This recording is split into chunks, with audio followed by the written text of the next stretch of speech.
Gavel here. It's time to take a really quick look at the Mustang Beta Pathfinder.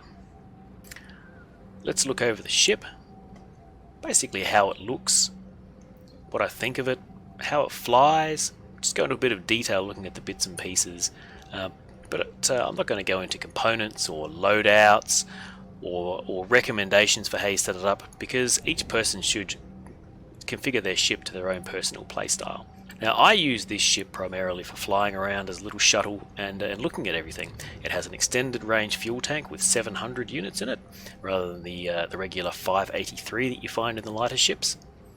It has basically no cargo space, but it does have a bed and a kitchenette, which means it'll be fantastic for just tooling around and not having to go back to stations and bases, and just basically you can be stuck in the middle of nowhere doing your own thing. I do this a lot. I like to land the ship on a planet and go and do my thing and wander around and maybe pull a vehicle and drive around and then come back to it and log out in the bed and then continue on the next play session. So you can see, it's quite an attractive ship. It'd be nice when it comes in other colours, though I don't dislike these ones. I just think it'll look better in a black and yellow, but that's just me. You can see fairly standard wheeled gear. It's got some lovely fold-up wings, so presumably it would store nicely in a carrier. I haven't actually tried putting it in something like a carrack, but I suspect it's going to be too long. You have one entrance into the ship. That's on the side we're looking at here. Basically opening the canopy, climbing a ladder, which I'll demonstrate in a second, and then hopping into the seat. You can see through the canopy here that there's a set of doors behind me, and that's where the bed and the kitchenette are. The only way to access them right at the moment is to get into the seat first, get into the ship, and then turn to the other side, get back out of the seat, and walk around through to the back of the ship. It has a number of hard points. You can see there's a special dual turret on the front, which is specific to the Beta. Well, actually, might be specific to the Mustangs. I'm sorry, this is the only Mustang I've flown at this point. And on each wing, you can see another hard point, which from memory is just a size 1. In the future, there are also going to be rocket pods. You can see, I think that would probably be the hard point for it next to the weapon there, but I'm not 100% sure. However, the rockets, just dumbfire rockets, are not currently in game, so it's actually missing some of its firepower. I wouldn't take this ship into combat unless you absolutely had to. In fact, it goes at a fair clip and is far better suited to running away when threatened.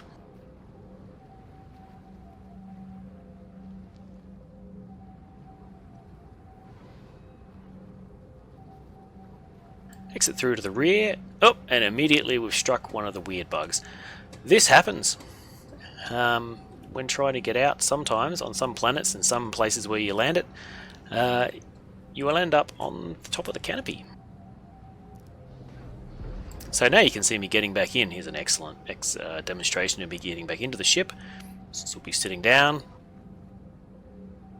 So I'll have one more shot at exiting this seat, and if I can't exit to rear here, I'm going to have to take off and try again. There we go, so we were successful that time.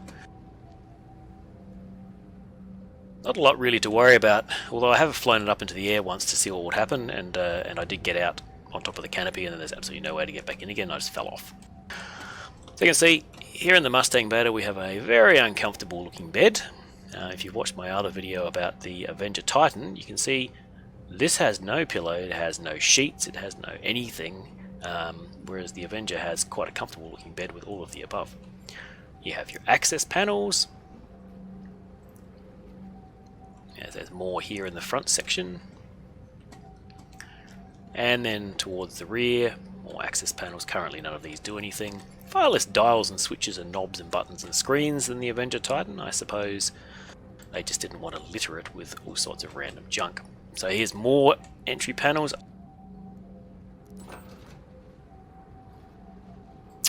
Ahead, with some sort of twiddly knob panel. I'm not sure why this is in there, but it is. You can also see some hot and cold taps. which of course means there's a shower in there too.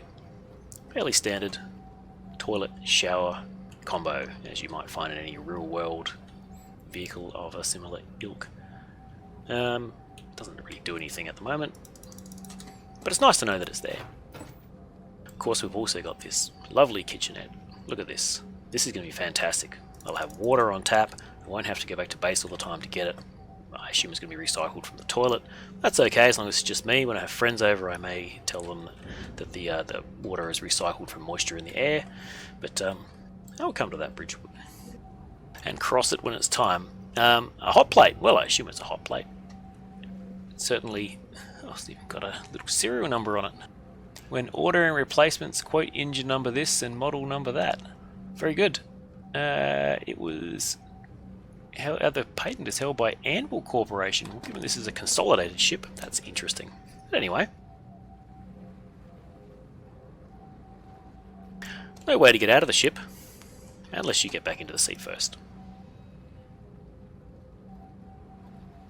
So you can see the visibility in the Mustang is, whilst not quite unparalleled, fantastic. Look at this, all the way over the shoulder.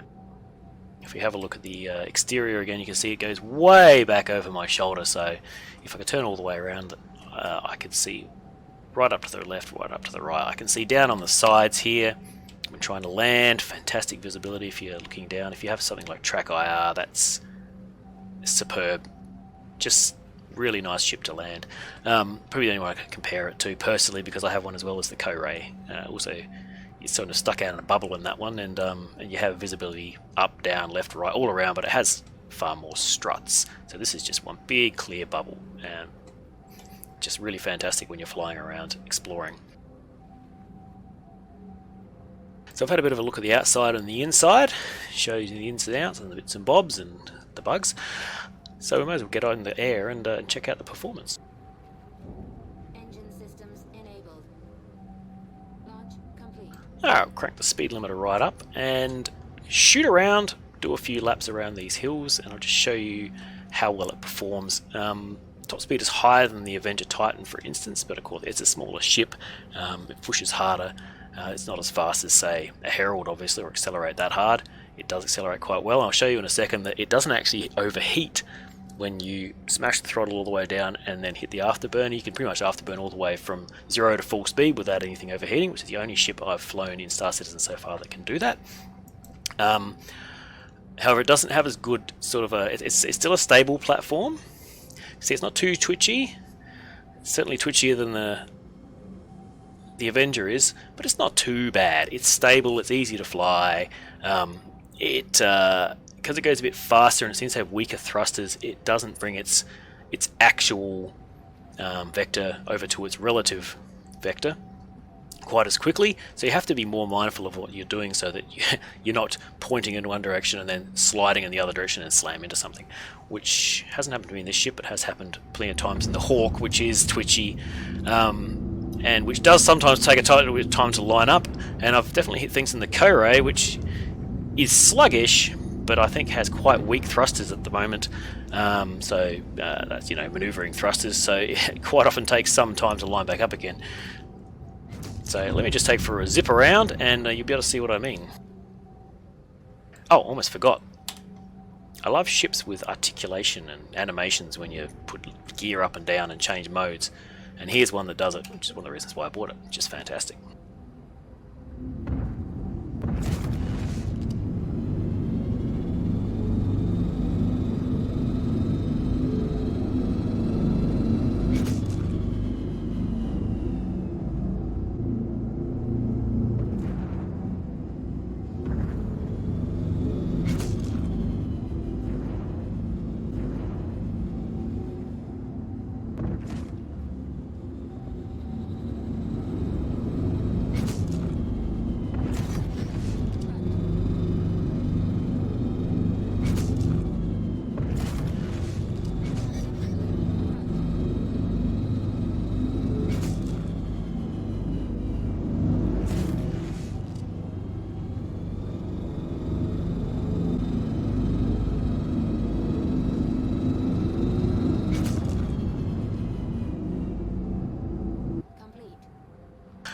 So that's the Mustang Beta.